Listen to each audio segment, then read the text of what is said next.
It's Tuesday, the 31st of August, 2021, the last day of winter. Welcome to Fear and Greed, the business podcast that sets you up for a successful day. I'm Sean Aylmer.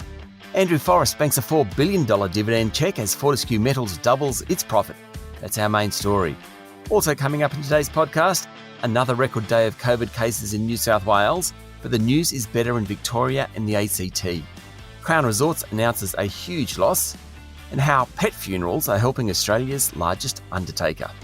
Then stay listening for my chat about investing in CFDs, an instrument that's come a long way over the past few years. But first, here's a brief look at markets.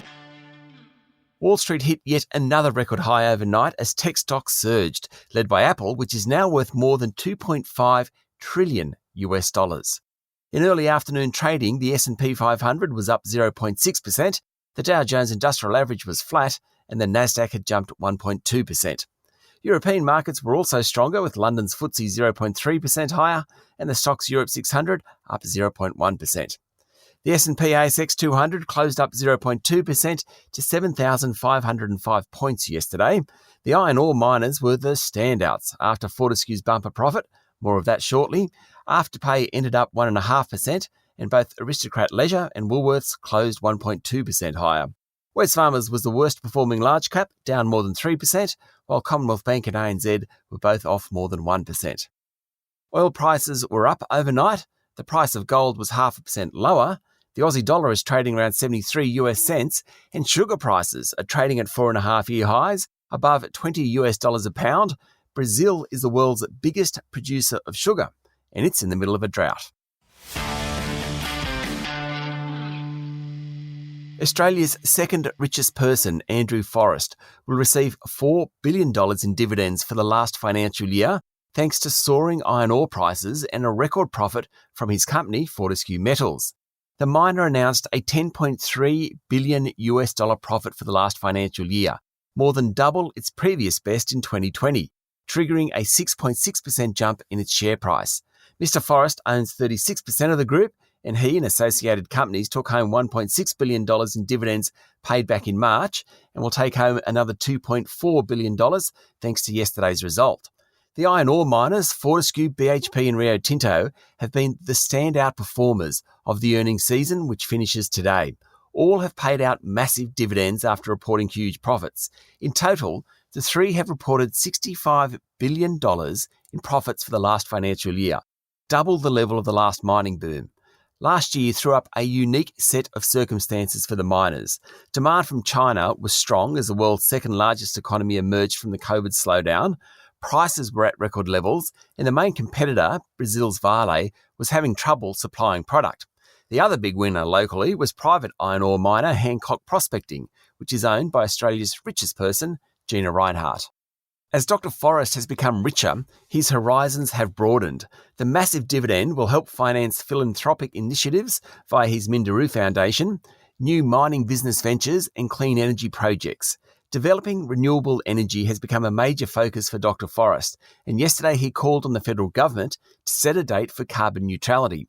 He also warned that his company would pull out of Afghanistan unless the new government of the country banned child marriage and other forms of slavery. A Fortescue subsidiary has a deal signed by the former Afghan government to help steady hydropower and geothermal power in the country. You can never say Andrew Forrest isn't big picture. His worldview, particularly around renewable energy, is legendary. Mind you, Fortescue is currently one of Australia's biggest users of fossil fuel power. He now has an extra $4 billion to do his work. Good luck to him. In a moment, the rest of the news you need to know this morning.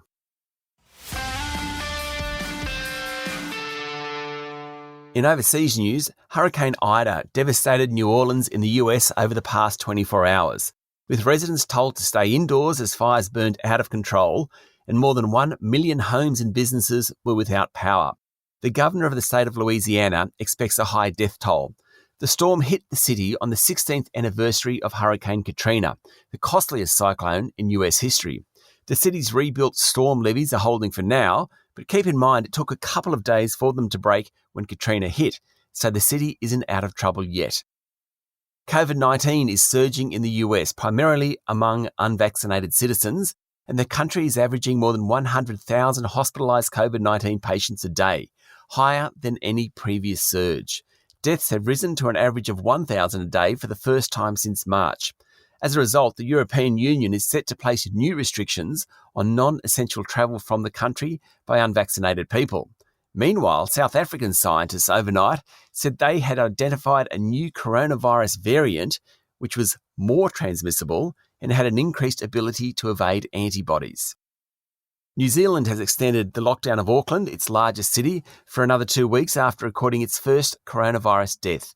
A woman became ill after taking the Pfizer vaccine, though other medical issues may have contributed, authorities said.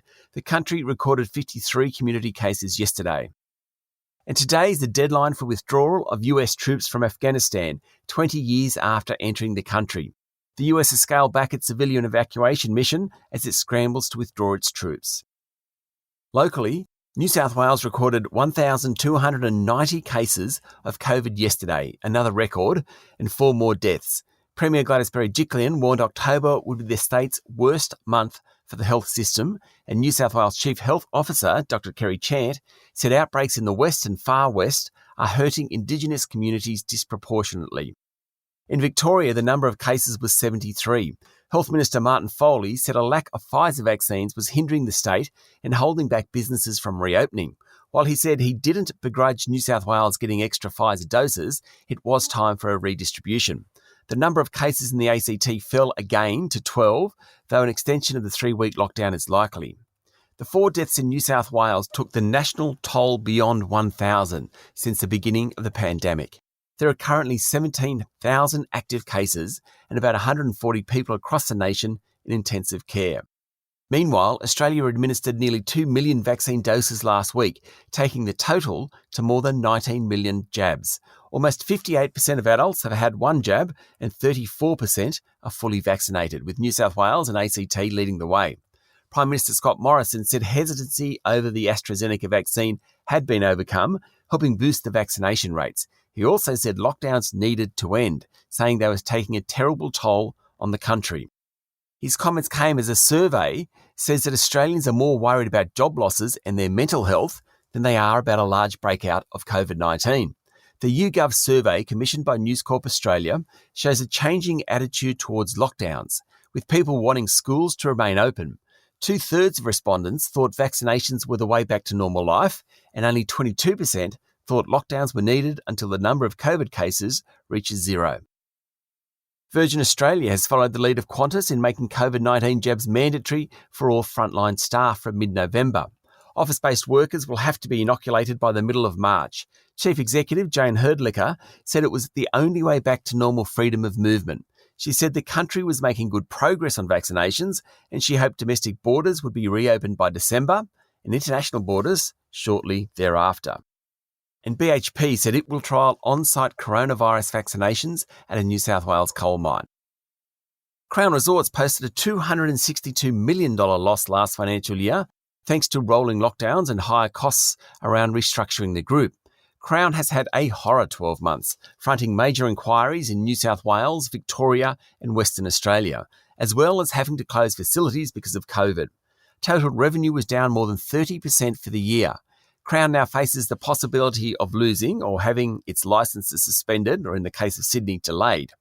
Incoming Chief Executive Steve McCann yesterday put a brave face on, saying the gaming giant needed to be best practice and was on a journey to get there.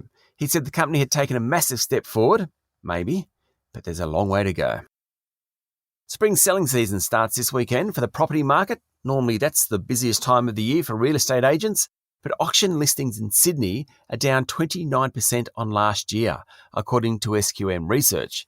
In Melbourne, there are 12 times as many listings as last year, mostly because that city was in hard lockdown 12 months ago.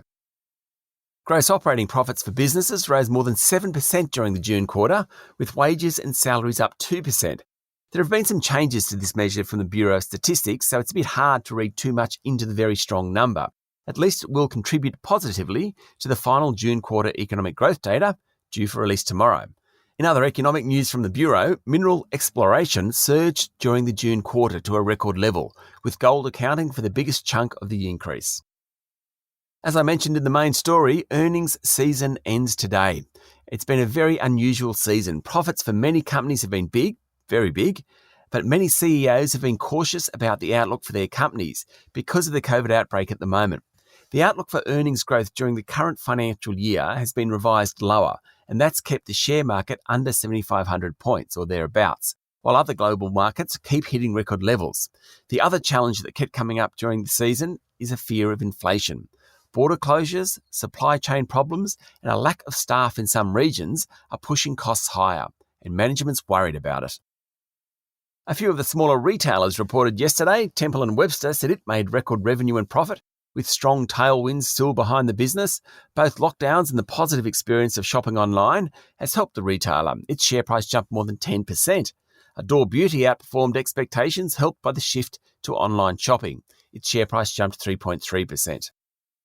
Analytics software group Newey made a loss last financial year, triggering a 10.5% fall in its share price yesterday. It was a tough day for the group, which listed last December, peaked early in the year at more than $11 and closed yesterday at less than a quarter of that price. Macquarie Bank and ex-executives of Newey were reportedly preparing to sell up to $340 million worth of stock yesterday afternoon. The group is also facing an ASIC investigation into the financial statements it issued ahead of its IPO last year. And Australia's biggest funeral company, InvoCare, announced a strong bounce back in profit for the 6 months to the end of June. But since then, lockdowns have again hit revenue.